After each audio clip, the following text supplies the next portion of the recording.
abikiriza kanisa ya St John's Chendagara barugireho batunga okugarukwamo bwa nyuma yo kumara ubwire buringwa barinzira uburisa bwabo.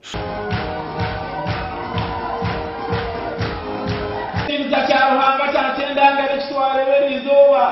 kigumize mu kweyongera obusinge bwode kutaha murinde kimwakwasibwa mutebekanise nyoyo yanyu. Omu butumwa bwa Bishop ayahanangiriza abikiriza kwihara rwango kiwareba kitakisoboruca kireto mu nkigo mu kibazo okushasha kwawe kurambya ngahe wara kitakoboruka mwawe mushomeza leta n'urukiko twiremvugana birace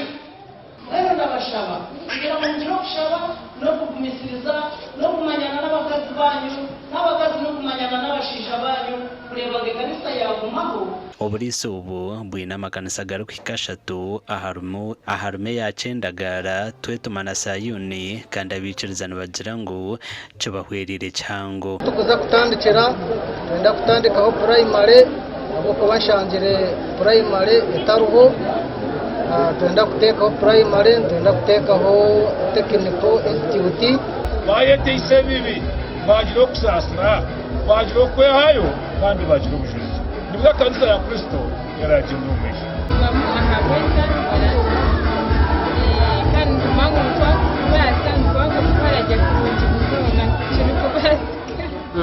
ebi byona behendera baronda barukika 22 batirwe hw'imikono amakuru agagasha kwa Anthony Atwine.